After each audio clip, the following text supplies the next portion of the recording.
Tak pánové, Lubi, pojďte za mnou. Kdo chce komentovanou prohlídku. Ano, to jsem zapomněl říct, bude zároveň přenos na televizi, takže aby vám vůbec nic neuniklo z dnešného dne. Začneme u prvního stroje a samozřejmě renovované firmy Lemken a víceméně začínáme bestsellerem, to je Rubin 12, dá střední a hlubokou podmítku. Myslím si, že kdo kolem těch strojů trošku pracuje delší dobu, tak ví, že je to v našem okolí to má každý podnik. Je to prakticky tím novými technologiemi, které teď zpracování, aby nebyl únik vláhy, které nemáme tolik. A hlavně na zapravování kukuřičného koroví a chystání podřepky. Ta výhoda je obrovská, s tím přišel jako Lemken první, kde rozdělil dvě sekce. A tu první sekci na polovinu doleva, polovinu doprava na to, aby vystředil ten stroj. Dobře si pamatujete cíferské disky, které byly do jedné strany tahaly, většinu to bylo i tak rozrobené na nějaké zohory a takové. Takže to je jedno z důvodů, jedna z výhod. Další výhod, hydraulické nastavení hloubky z traktoru, kde podle podmínek si to upravujete, jak je potřeba. Další z výhod, váha toho stroje, že nevadí mu vůbec sucho, které poslední roky jsou, když už chystáte v létě na ty řepky a tak dále. Takže těch nesporných výhod je spoustu a říkám, firma Lemken jako první přišla tady s tímto systémem stroje, až potom další se snažili něco podobného dát. Samozřejmě úhel naklopení těch disků. Budu se jenom opakovat, co vy určitě už víte, co jsme i my doporučovali vám, když jsme to prodávali. Takže i to zpracování, že se zpracuje po celé šířce toho záběru. Není to jenom, když odhrabete tu zeminu, tak nevidíte tam vroubky, jak po některých podmítačech a tak dále. Takže to kompletní zpracování, zapracování rastlinných zvyšků a samozřejmě v kombinaci se zadním válcem dvojitým těžkým, který rozebere ty hrudy, je to. Tento Rubin 12 se vyrábí v různých záběrech. Samozřejmě nejfrekventovanější je 4metrový, pak je 5metrový, 6metrový a největší 7metrový. Teď jsme taky dodávali, i ty dodáváme, ale to už je za kloubové traktory. Ale zhruba ten 4metrový chce těch 300 koní, aby měl. No ale záleží od podmínek, od hloubky, pracuje to od 5 do 30 cm, takže to zpracování je jiné. Máte tady i proti úletu zeminy, když už podmítáte, aby to pěkně přikrylo to, co spodmítáte, usměrňovače půdy vzadu a tak dále.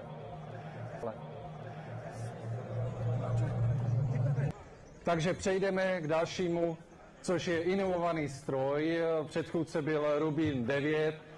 Rubin 10 zase už převzal některé ty výhody z Rubinu 12, kde už máme zase na vystředění, mohli jít do větších záběrů. Toto je záběr 7 metrů, kde už má kopírovací kola pro zachování stále hloubky zpracování.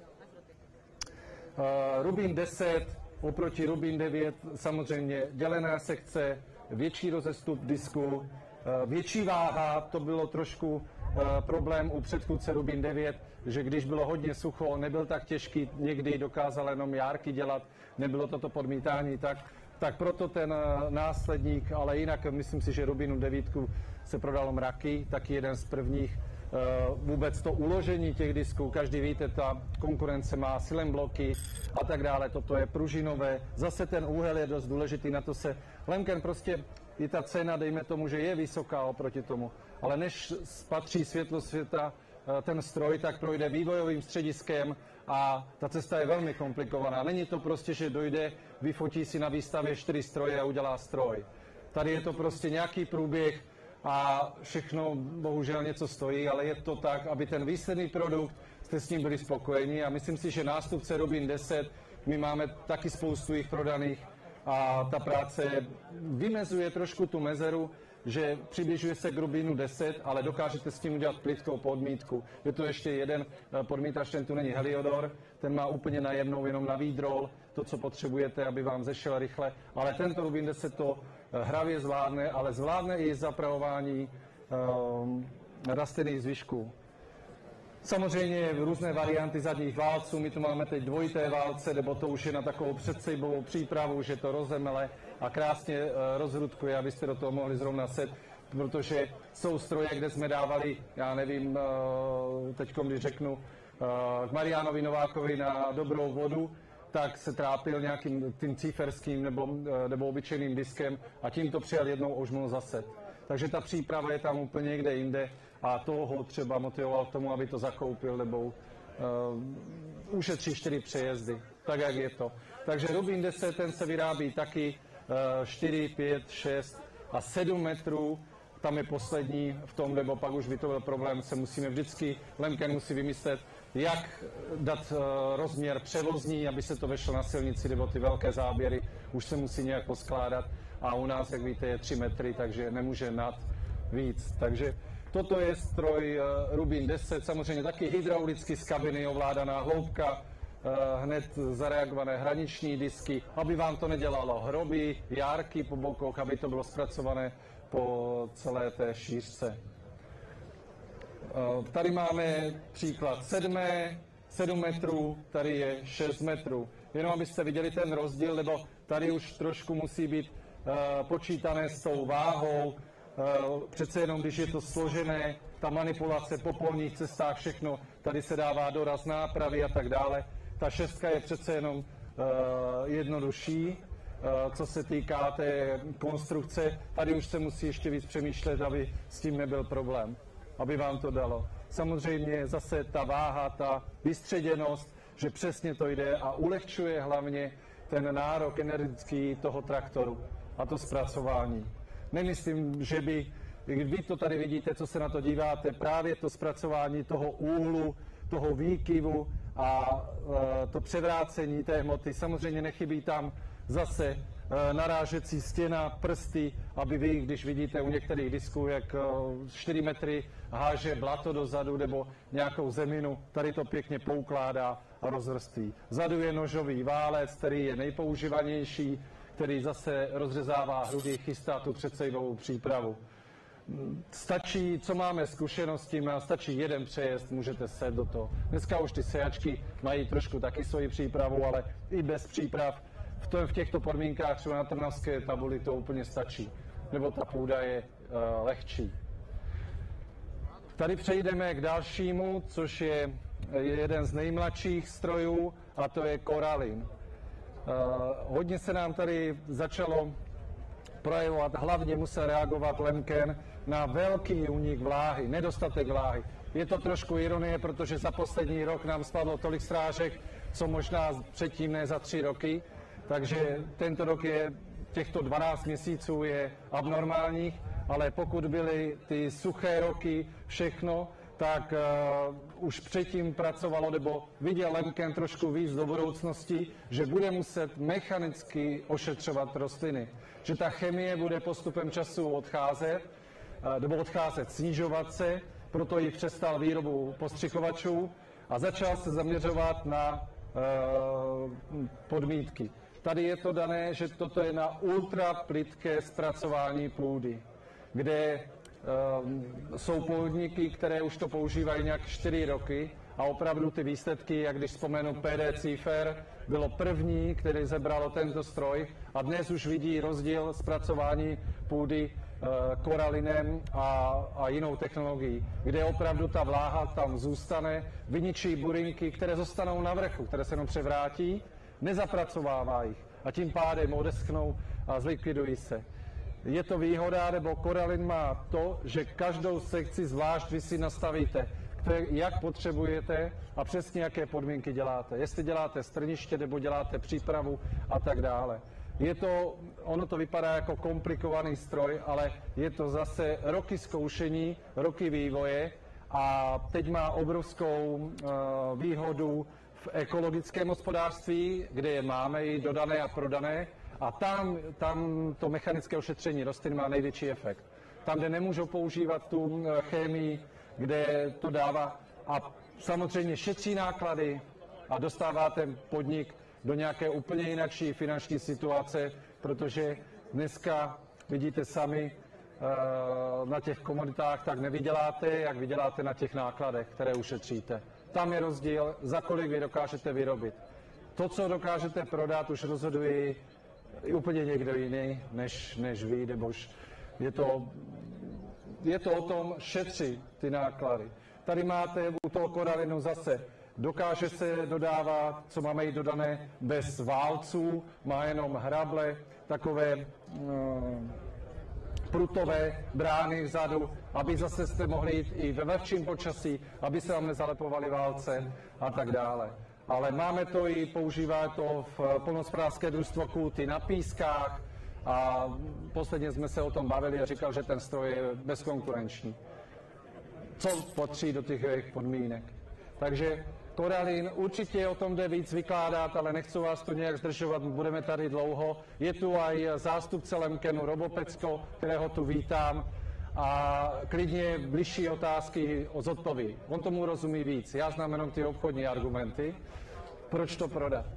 Ale zase hydraulické nastavení, na ovládání jednoduchý stroj, ale ten výsledek práce je úplně někde jinde.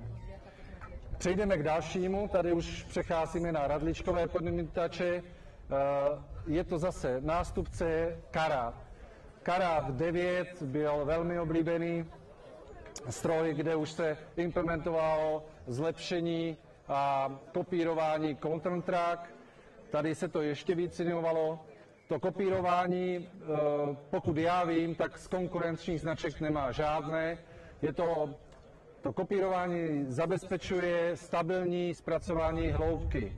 Jde o to, že pokud vy příklad přejížděte hřeben přes kopec, tak se vám zahlubují všechny radličky. Zase když vyjížděte dolinkou, vyjíždějí vám to hore. U těch konkurenčních to samozřejmě tak funguje.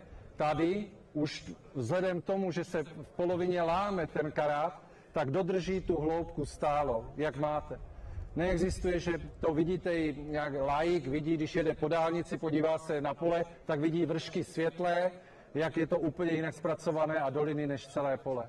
A ten karát, to zase firma Lemken přišla s novinkou, kterou testovala a v praktické úrovni to funguje. Spoustu, co vím, co je tady, už je máte zakoupené a víte, že ten systém je super. Karát 10. Vylepšení Karát 10 jsou přední disky.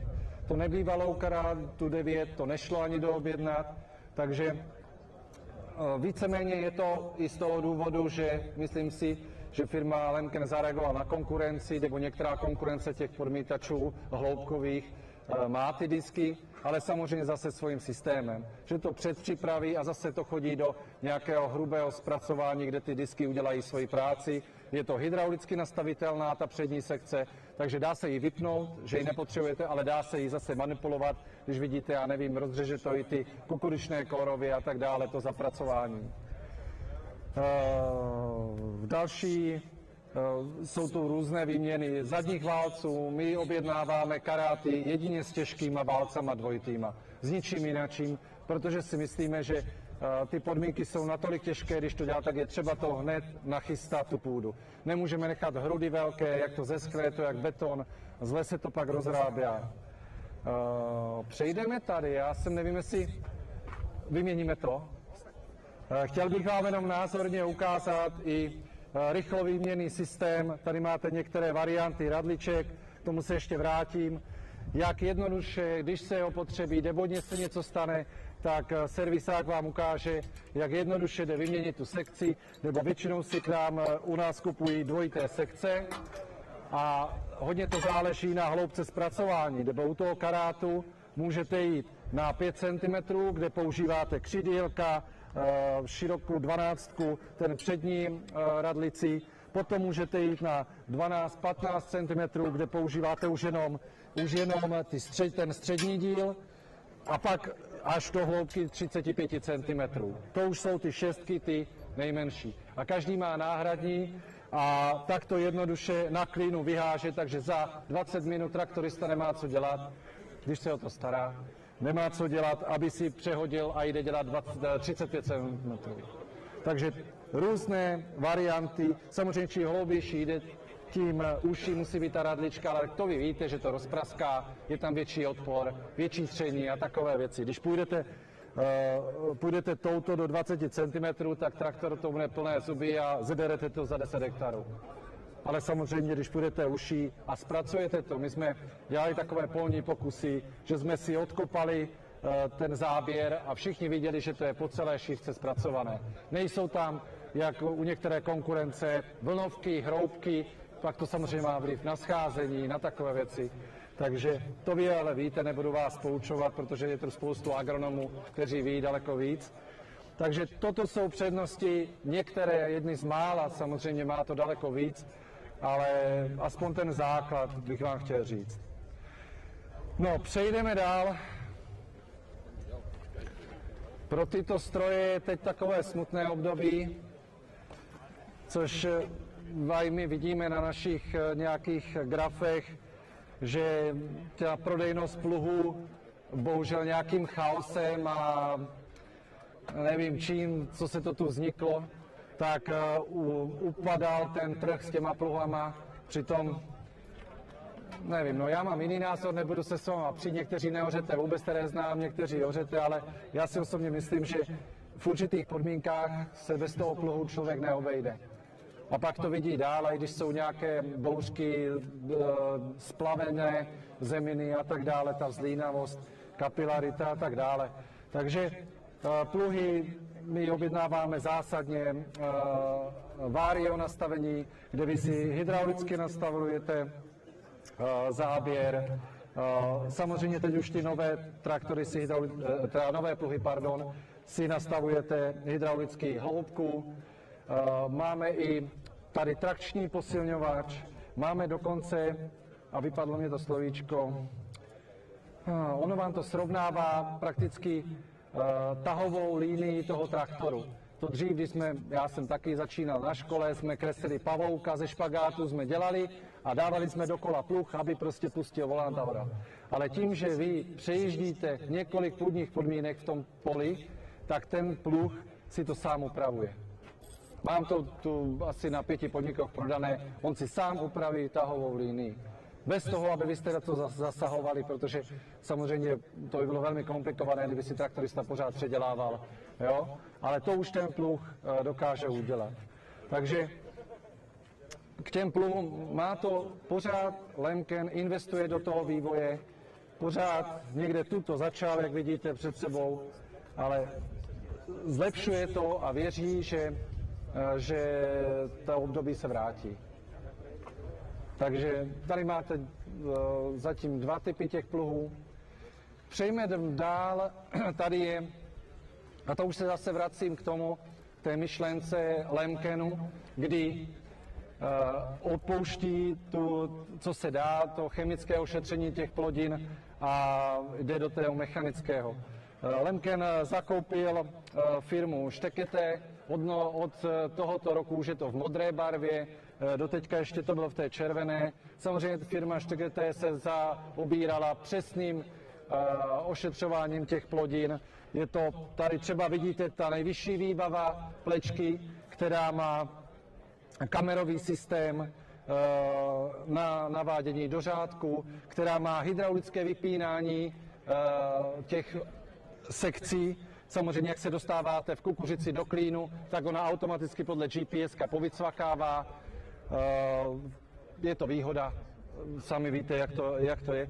A k tomuto ještě patří čelní zásobník, kde dáte dám, granulové přihnojení, cokoliv, co dáte. Jo, to je v té sestavě. Samozřejmě dělá i jednodušší plečky bez toho hydraulického, ale říkám, tady je top s tím GPS, kde si to nasnímá a přesně vidí. Bez této plečky samozřejmě neoplečkujete na půl centimetru od té plodinky, nikdo to nedokáže, žádný traktorista. Ta zvýšení té výkosti je téměř dvojnásobné, že oplečkuje daleko víc tím, že si nemusí dávat pozor a tak dále. Prakticky to nahrazuje zase, co já jsem dělal brigádu, seděl jsem vzadu v plečce a bouchal jsem tou tyčí doleva doprava, spoustu z vás si to pamatuje, tak toto nahrazuje ta kamera, která má velké barevné spektrum. Dělali jsme to, já nevím, sladká kukuřica, byla burinka tam, rozeznalo to krásně, jelo. Samozřejmě už to problém má, když už třeba cukrovou řepu plečkujete a ona je přerostená už do těch řádků, tak ta plečka to nepozná, protože je to stejné. Ale jsou to v kombinacích, kde máme podniky, kde už plečkují pšenici, kde už dá na širší řádky zase pšenici a ošetřuje to tou plečkou. A funguje to dobře, takže je to budoucnost a není to jenom, že je to meziřádková kultivace, abych řekl, ale ještě meziplodinová. Takže ještě mezi rostlinkama vzadu vidíte ty hvězdice, tam se nastavují podle tvrdosti gumy, jak co jdete, aby to nezničilo kukuřici nebo něco, tak vám to vypleje ještě mezi tím a nechá to zase na vrchu, aby to zlikvidoval, tu burinu. A další výhoda je to, že máte posuvné vozíky, takže vy nemusíte kupovat 4 plečky, koupíte jednu, na kterou dáte 8řádkovou na kukuřici, 12řádkovou na řepu a 16řádkovou nebo 18řádkovou na pšenici. Takže vy si jenom posouváte vozíky a máte jednu plečku na veškeré využití. Není to? No.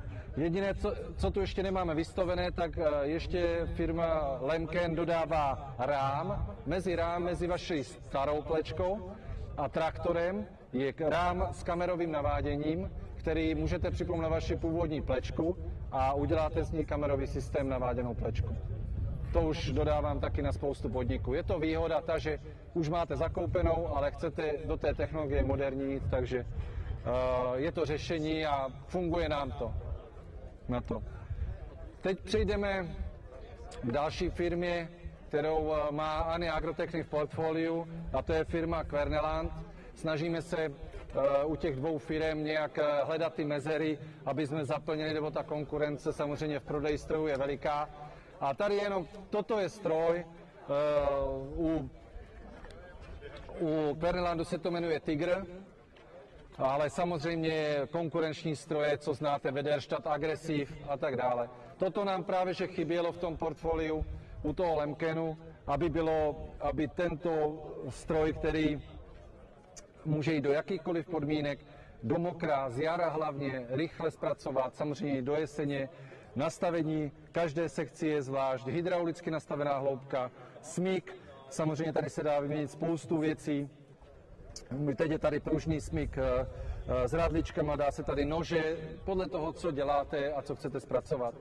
Takže určitě systém tohoto stroje znáte, nám se to začalo teď dost prodávat, protože ty brzké zpracování půdy nejsou ty podmínky ideální, takže i ta hustota, nepotřebujete velký tažný prostředek, tady toto zvládne bez problému 150 koňový traktor, který to potáhne, nebo to nejde do velké hloubky, to děláte nějakých 5, 6, 7 cm, do těch 10 maximum, víc ne, zpracování. Tak, teď tu máme tu teda použitý, omlouvám se, nebo já jsem viděl v těch dotazníkách, že někteří napsali, že u nás v portfoliu chybí nakladač a manipulační technika. Takže tady vidíte nakladač New Holland, toto je přímo ve vlastnictví PD Horné Dubové, který jsme dodávali asi před 2 rokama, ale samozřejmě máme ho prodaný Jastovské Bohunice, Kátlovce, těch strojů teď šlo Dolné Srně a tak dále. New Holland samozřejmě nevyrábí 60 typů jak Moro, ale Manitou, pardon, ale má 4 typy a s tím si vystačí. Je to všechno ve full výbavách, jak je zpětní ventilátor a tak dále, jako s vrtule chlazení. Toto má 7 metrů 4,2 tony, nic, co by mu chybělo, a 150 koňový motor. Takže ano, i manipulační techniku máme, ale teď bohužel neměl jsem nový stroj, ten mi přijde příští týden, tak jsme tu aspoň vystavili a pomáhali ty balíky dávat. Další stroj v rychlosti, rozmetadlo průmyslových hnojiv, výhody, je to přes GPS, sklínování, všechno, co potřebujete dneska v tom moderním zemědělství. Rozdíl konkurence, Kverneland má 6 lopatek, kvůli tomu úletu samozřejmě dokáže se přizpůsobit různé zranitosti těch hnojiv a struktuře, tak je to větší výhoda, než když máte zatížení na 2 lopatky nebo 4, tak tady je 6 lopatek. Samozřejmě všecko hydromotorama, hraniční rozmetání, co si dokážete představit. Prostě tak, jak dáte, položíte, že byste to ručně dávali na zem to hnojivo, tak to rozmete do nějaké šířky 56 metrů. Obraceč Kverneland, my hodně děláme té zelené techniky, nebudu k tomu víc, není s tím problém. Toto je 8rotorový, jak děláme zrňovače, obraceče, myslím si, že ta technika je známá. Přejdu k dalšímu stroji, který jsme začali zastupovat zhruba před 2 rokama, samochodný postřikovač Mazoty. Když jsme s nima dohadovali kontrakty, tak to byl Mazoty, ale samozřejmě za měsíc to koupil John Deere, takže už je to Mazoty by John Deere. Už někteří fandové, jak tady vidím, zelených barev, jsou rádi, tak už je ten jelen na volantu. Nejenom to, že má obrovskou výhodu, samozřejmě tady je teď zvyhlý na ty 2 metry, má od 110 cm po 2 metry, nádrž 4200 litrů, 250 koňový motor, nevím teď přesně, tady je to napsané, 250 motor John Deere, kabina John Deere a tak dále, jako ten základ je už od John Deereu. Tu barvu si nechali sami, ale už víte, kdo spolupracujete s agroservisem, tak víte, že už zastupují ten a prodávají jenom tady tento Mazoty. My jsme byli jako takový průkopníci toho, ale co je tu nejdůležitější a co nedokáže ten John Deere nabídnout, co tu prodává, tak je systém T-Jet, Dynajet od T-Jetu. Dynajet systém je moderní systém, který má pulzní dávkování postřiku, kde dokáže při stejném tlaku na každé trysce mít různou dávku.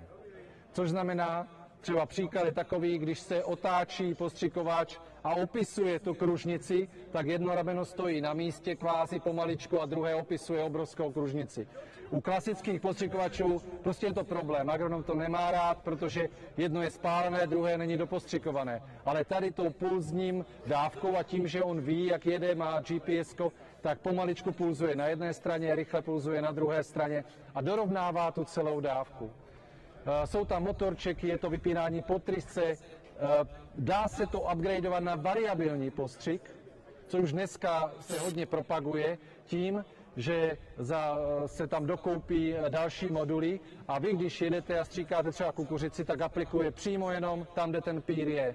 Kde není bodlák, tak vůbec nedává. Takže, ale to všecko v tom systému. Samozřejmě ten Dynajet má daleko víc oproti třeba, já nevím, byl 12 metrů za sekundu vítr.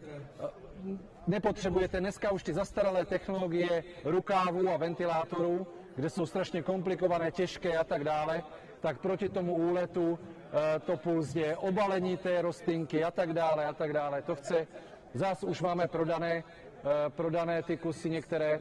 Jediná nevýhoda, k tomu se musím přiznat, je to, že jsme byli od minulého roku průkopníci toho systému, kde ten T-Jet prakticky americký to zkoušel tu v Evropě, takže ještě dobíháme nějaké ty nemoci, i s tou navigací a tak dále. Mrzí nás to, ale jestli vás to potěší, kdy to má zakoupený, tak jste spolutvůrci vývoje a myslím si, že to není úplně to nejlepší v té sezóně, ale bohužel, ale je to už to, že pořád se to inovuje a už to začínají přebírat další firmy.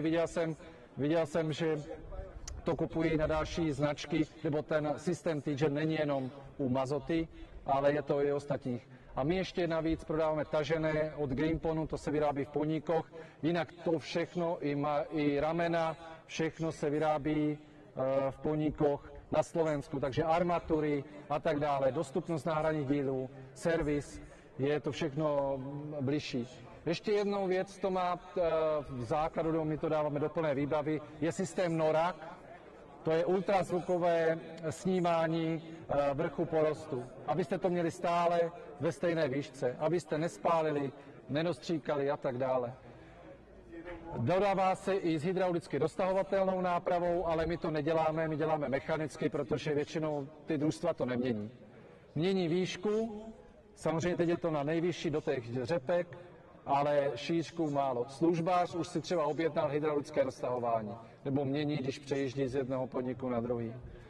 Tak zhruba tady k tomu přicházíme, zastupujeme značku Wilton, máme vzadu hlavně za tím traktorem, k traktoru vám řeknu potom, je podválník na balíky, kulaté, hranaté. Toto je menší verze, děláme 14-tonovou verzi, kde se vejde 40 balíků a tak dále. Jednoduché, nízké a ještě se dá vzadu prodloužit o metr ta ložná plocha. Není to ani finančně náročné a vím, že v okolí toto máme upravené. Další sortiment, který jsme nahradili, máme značku Žantil, hlavně kvůli rozmetadlům, protože jsme nastupovali Pichon, který jsme prosadili na trhu, ale teď Žantil, určitě znáte, Žantil je tu roky rokoucí na tom trhu a ta kvalita rozvrstvení, tu dávku, kterou dáte, když dáte 40 tun na hektar, tak jo máte rozprostředu, máte 40 tun na hektar. Není to, že vám to vyhazuje velké kusy, jak ty staré stroje a tak dále. Přejdu, první se zastavím u tady toho čelního zásobníku. Nevím, jestli to znáte, to jsme začali zastupovat maďarskou firmu minulý rok. Je to hasící zařízení. Toto hasící zařízení není jenom o tom, že má 650 litrů a samozřejmě hadici a tak dále, ale on má ještě práškový systém, že udělá pěnu, což nahradí celou cisternu hasící.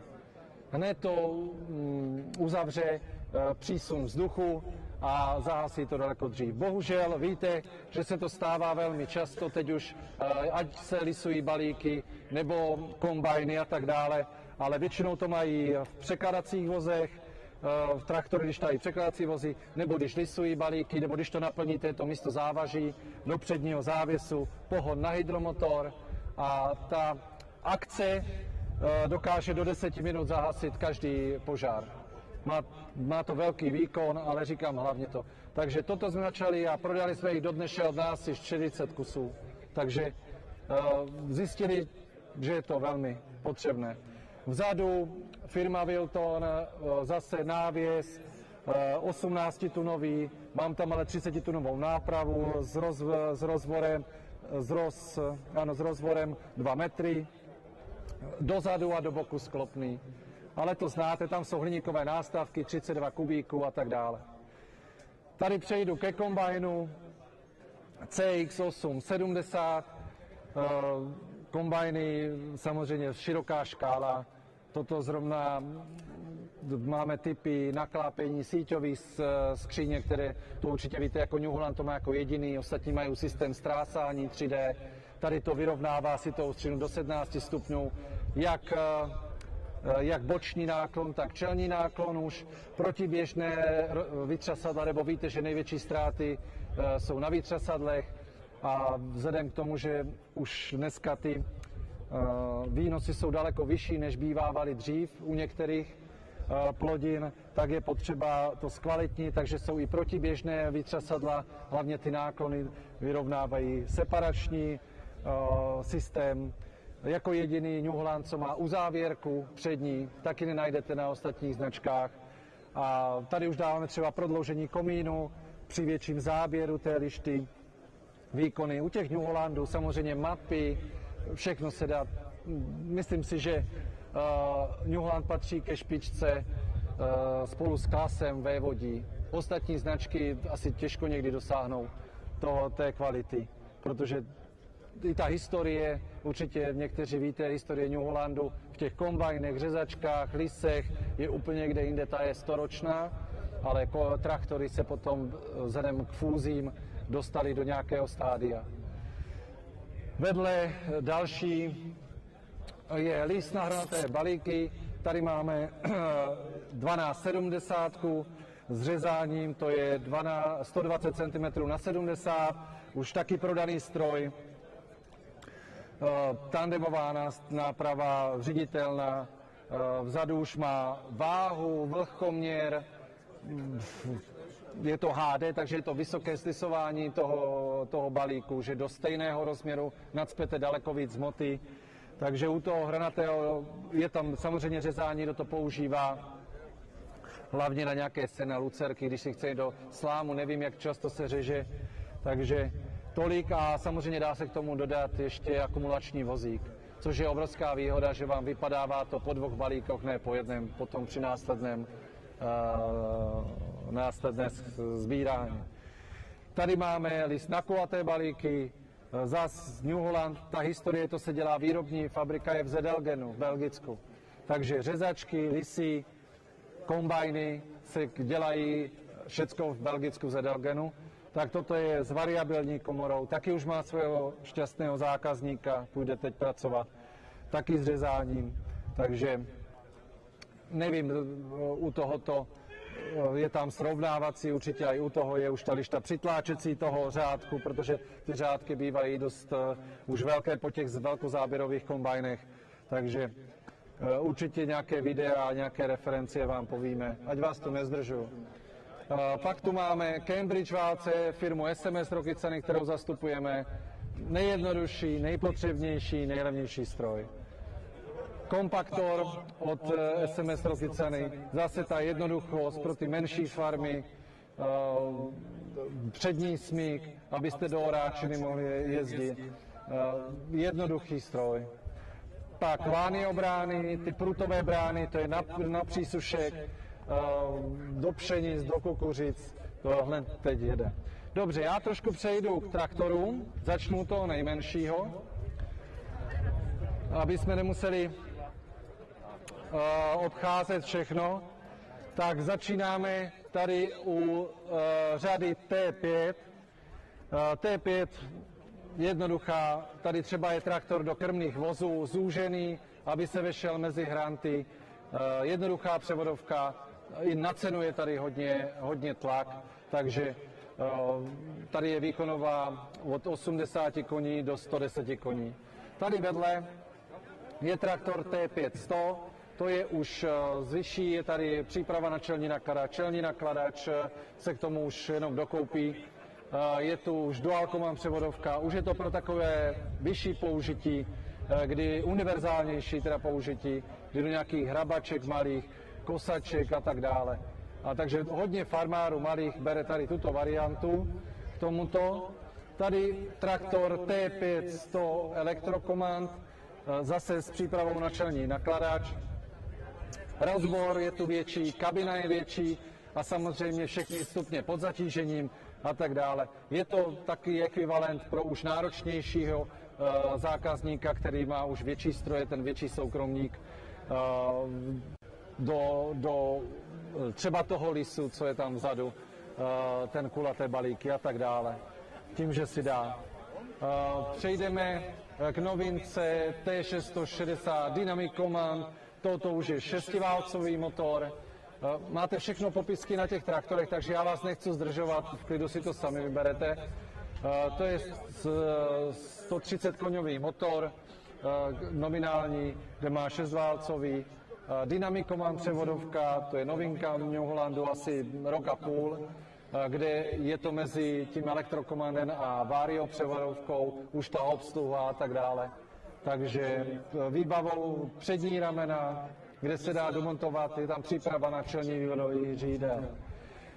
Další traktory T680, jednoduchý 6 vále, ale už je to do rozmetadel, do velkých zrňovačů, kosaček, návěsu, takže univerzální traktor už na velké družstva, kde asi je hodně neprodávanější. Tady jsou řady T7 210, T7 195S, to je už řada velkých sermiček, teda středních sermiček z těch větších řad a tady už se hýbeme kolem 200 koní. Jenom bych se zastavil T7 195S, je takový jednoduchý traktor, ale přitom na velkém rozboru, o velkém výkonu.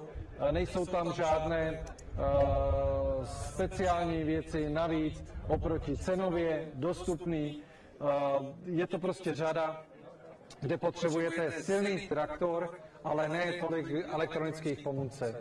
Takže 745 a 770 identické traktory, jeden má Vario převodovku, druhý má PowerShift. A poslední přejdeme tady k velkým traktorům, kde bylo asi největší změn. A jak tam mám největší traktor T8 410, 400 koňový Genesis, kde prakticky New Holland udělal, určitě tu historii znáte, že vznikl z Fordu a z Fiat Agri. Ford měl největší továrnu prakticky na světě v Basildonu u Londýna a po odkupu se začalo vyvíjet nové traktory.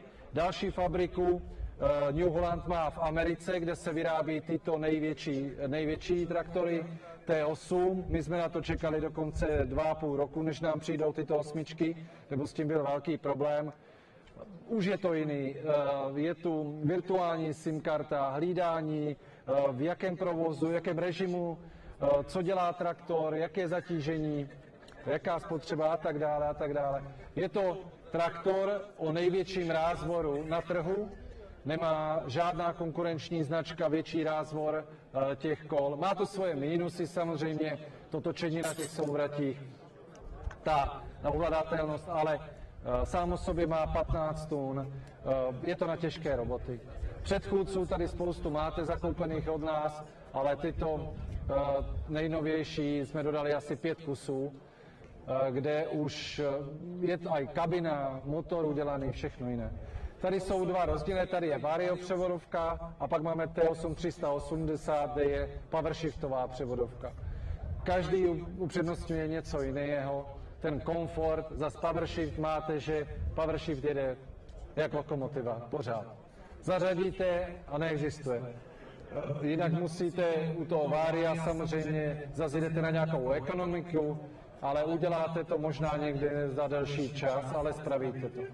Pak přejdeme k HD, to jsou asi nejprodávanější traktory, které máme, které jsou ve výšce 300 koní. Další, to už je inovované, virtuální SIM karta, to stejné, co tu je u T8, nebo T8 byla první, a pak nastoval tato HD řada, která nám dlouho chyběla, protože jsme měli jenom T770 a pak až 8.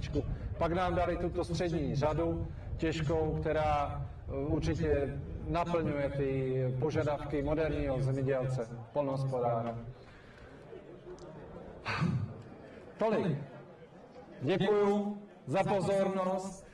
Teď je nějaká přestávka, dajte si občerstvení a pak doma víc dotazů, jsem tu dispozici.